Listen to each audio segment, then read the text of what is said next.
All right, class. This is the wrap up of utilitarianism, looking back at the case studies that you guys had assigned this week and just going over some of the thoughts that you had. So we had a reading on John Stuart Mill. So John Stuart Mill is an important utilitarian, one of the key figures, one of the giant figures in utilitarian theory. And the article, or the portion of the article that you had, was very complex. It's difficult, but it's also really brilliant. It's a great example of an objection and a rebuttal. So essentially, he's a defender of utilitarianism. He thinks utilitarianism is a good, in fact, the best moral theory that we as human beings have. Okay, so that's his position. And then he raises an objection, just like you would do in your short assignments. He essentially takes the position of somebody who disagrees with utilitarianism. And the person that would disagree with utilitarianism in this objection is saying that, look, if you make pleasure and pain the basis of your moral theory, and pleasure results in happiness, pain results in unhappiness, and the goal for utilitarian is to increase happiness, to make the world a happier place. So essentially they're saying, look, make the world a more pleasurable place. So the person that objects, the person that disagrees with utilitarianism is saying, if that is the basis of your moral theory, then what you are essentially doing is allowing people to live like animals, because what gives people pleasure? They're going to do what they feel like at the moment. They're going to act on their desires, their impulses. It's going to be a life of just sensual delights. People will lay around watching TV, sunning themselves on the beach, having sex, drinking, doing drugs, whatever gives them that kind of immediate sensual pleasure. And essentially, the objection is saying people are going to live like animals. People are going to live like pigs. Because that's what animals do. They act on their impulses. They seek out sensual delights, what satisfies those desires. And so the objection is, well, if that's your moral theory, it seems pretty bad. People living like animals. That shouldn't be the result of a moral theory. The response, the rebuttal by Mill is essentially that, look, the people that make this objection misunderstand human nature. Because human beings will not be satisfied by that kind of life. It's simply, maybe it'll be fun for a little bit, yes, it'll be pleasurable for a period of time, but it's not going to bring any deep sense of happiness. Anyone who's experienced the higher levels of happiness, intellectual joy, spiritual growth, emotional fulfillment, deep, deep relationships, knows that those kinds of happiness, those kinds of pleasures are far greater, far more important than these kind of temporary pleasures. Just to kind of to help you think through it, give you some examples. Think about graduation. That feeling that you get walking across the stage, knowing that you've accomplished your dreams and your goals, is going to be much more intense and much more fulfilling than simply going out on a Saturday night and getting hammered. You might also look at the recent case of Lamar Odom, right? So, woke up in a brothel unconscious, and 3 days of partying or whatever it was, all kinds of sex, and I'm sure sensually it was a lot of pleasure. I'm sure it was a lot of fun, just in terms of the pleasure that was gained. But is that kind of life going to make us happy? Is that kind of life feel fulfilling? Is that kind of life any kind of true joy? Most human beings would say no.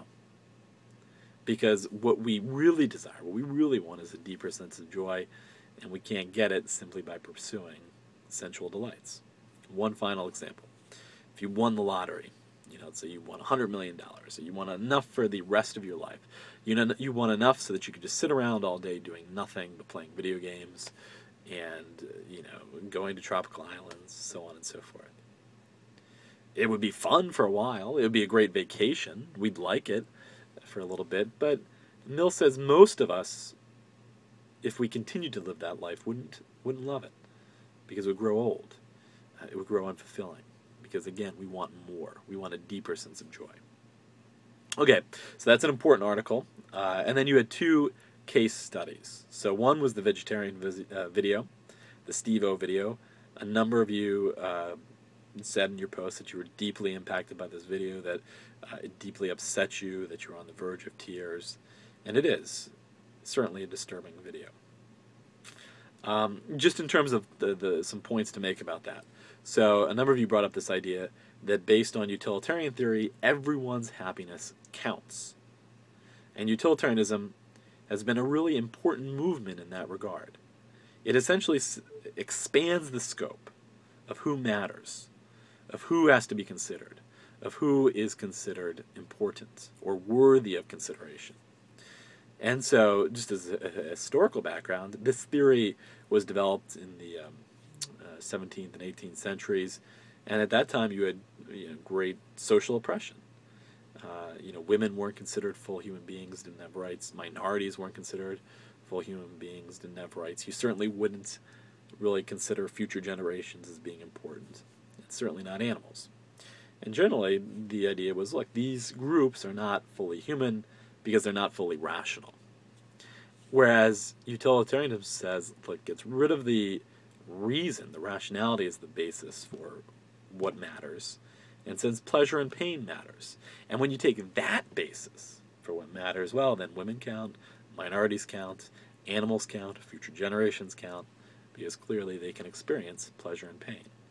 And so utilitarianism was able to broaden the scope of who matters. And as a number of you noted, that also was the case in this video. Many of you wouldn't consider, well, animal well-being, it's just not that important. But if pleasure and pain is the basis of your moral theory, well, then clearly animals can experience pleasure and pain. A couple other kind of points about this video. Some of you brought up the idea that, well, animal pleasure is different than human pleasure. And certainly if you use Mill's article, you could say, well, animal pleasure is less important than human pleasure. And so therefore that's a justification for eating meat. And certainly you can make that argument. It's a worthwhile argument to pursue. But the next question becomes, okay, what kind of pleasure are we getting out of it, and what kind of pain is the animal enduring? Because if you say the pleasure that we get out of it is primarily or exclusively sensual, that it makes, that we love the taste, we love to experience that sensation. But the animal has to undergo a lifetime of torture and pain and suffering so that you can have that temporary 5 to 10 minute period of pleasure. A utilitarian can ask, is that worth it? Perhaps because we experience this pleasure 3 times a day. You might argue yes. Others might argue no. You might say the lifetime of suffering outweigh, that pain is more than the temporary pleasure we get. But you can also ask, well, is eating meats, is that simply about sensual pleasures? Or is there some kind of emotional, social pleasure that we also gain out of that? And if so, that has to be considered. The broader cost. So a couple of you brought up this point. Well, look, it's not simply about the animals or my kind of individual enjoyment of this meat. We also have to consider society as a whole. The job losses. Would there be tremendous job losses from the meat industry? And certainly the suffering, the displacements, the hardship, the emotional toll of having to find a new job counts. That matters. A utilitarian has to consider that. The vegetarian response would probably be, the rebuttal would probably be something like, well, yes, there will be job losses in this industry, but other industries will emerge and people will find different work, and the vegetarians would argue ultimately more fulfilling work. Okay, so that's the important points to consider, some of the important points to consider with regard to that video. The last kind of case study that you looked at, the hockey player, Derek Boogaard. Really interesting person and figure and documentary. And quite a few of you argued that he was a good utilitarian because, essentially, he produced more happiness. That he gave his fans, these millions of fans, joy and pleasure. And just by the sheer quantity of pleasure that he produced, he was a good utilitarian, even if he had to suffer, even if ultimately he died, and by dying lost the ability for all future pleasure. Now, some other things to consider. Did Boogaard benefit at all? Some of you said, look, he was a great utilitarian because he sacrificed himself.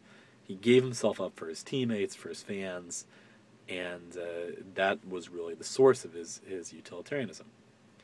But if he did not consider his own pleasure and happiness at all, if that wasn't part of the equation, if that didn't matter to him, if it didn't cross his mind, then he wasn't a true utilitarian no matter the amount of happiness that he produced. Because the true utilitarian has to consider everyone's happiness affected by the action, and that includes his or her own personal happiness. Now, if he considered his own personal happiness and he said, look, I'm being made unhappy by this, but there is a net amount. Overall, there's more pleasure and happiness produced, so it's my duty to do this. I've got this ability to fight. I've got this ability to bring excitement to fans. And he said, in that case, even though I'm unhappy, I'm going to produce a greater amount of happiness by fulfilling this role. If that was his thinking, then he was a utilitarian.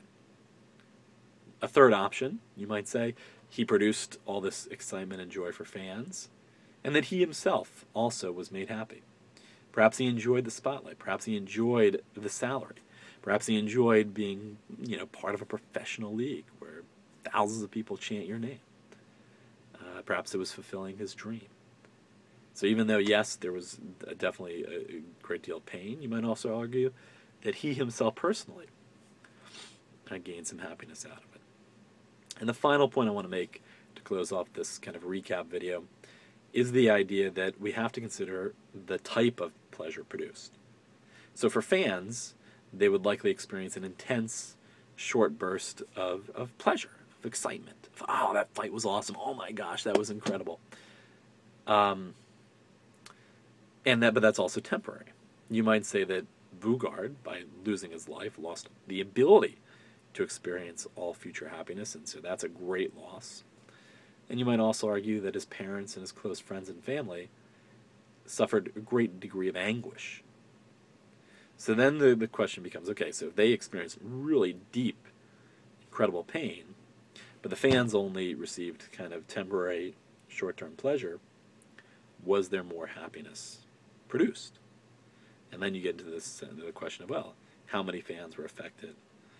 How many of his close friends and family underwent deep anguish? And that's really where you would have to work from. Okay, well, that wraps up utilitarianism. It's an important key moral theory, and look forward to moving on to Kant.